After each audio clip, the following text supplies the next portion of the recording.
पान वाले का दोहरा चरित्र। देखिए, किसी व्यक्ति के किसी खास आचरण से या उसके द्वारा कहे गए कुछ वाक्यों से उस व्यक्ति के व्यक्तित्व का सही आकलन करना मुश्किल है। प्रथमतः किसी व्यक्ति के बारे में हमारे दिमाग में जो भी बातें आती हैं, ज़रूरी नहीं है कि वो हमेशा सच हो, वह उससे इतर भी कुछ हो सकता है। यहाँ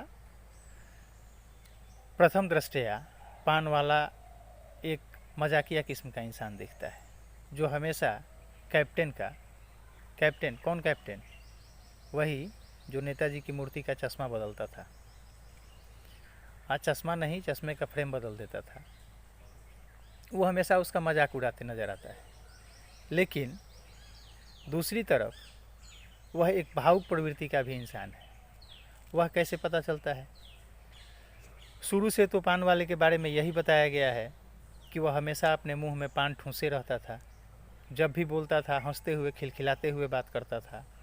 बात करते वक्त भी उसके मुंह में पान हमेशा दबा हुआ रहता था। लेकिन जब हवलदार साहब के पूछने पर कि आज नेताजी की मूर्ति पर किसी चश्मे का फ्रेम नहीं दिखाई देता है, तो सबसे पहले वह पान थूकता है, फिर धोती के कोने से अपनी आंखें पोंछते हुए बताता है कि साहब, कैप्टन तो मर गया। कहने का मतलब ये है कि वह एक भावुक प्रवृत्ति का भी इंसान था और उसके अंदर भी देशभक्ति की भावना कूट कूट कर भरी थी। भले ही वह कैप्टन का मजाक उड़ाता था, लेकिन वह कैप्टन का मजाक इसलिए नहीं उड़ाता था कि कैप्टन लंगड़ा था या वह नेताजी की मूर्ति पर हमेशा चश्मे का फ्रेम बदलता था, बल्कि वह कैप्टन का मजाक यह सोच करके उड़ाता था कि जहां इस पूरे कस्बे के लोगों को नेताजी की मूर्ति से मतलब नहीं है। ऐसा नहीं है कि उस कस्बे में सारे लोग गरीब ही थे। ऐसा नहीं है कि उस कस्बे के किसी अन्य व्यक्ति की नज़र नेताजी की मूर्ति पर नहीं पड़ती थी।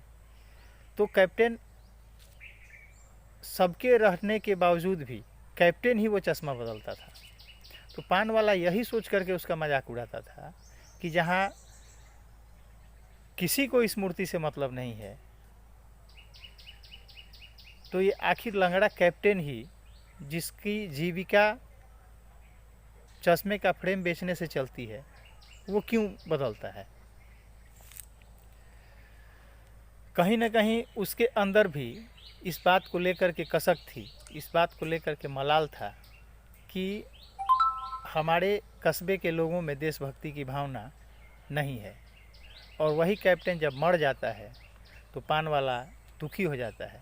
अतः हम निश्चय ही कह सकते हैं कि पान वाला दोहरे चरित्र का व्यक्ति था और जितना वह मजाकिया था उतनी ही अधिक उसके अंदर देशभक्ति की भावना भी थी।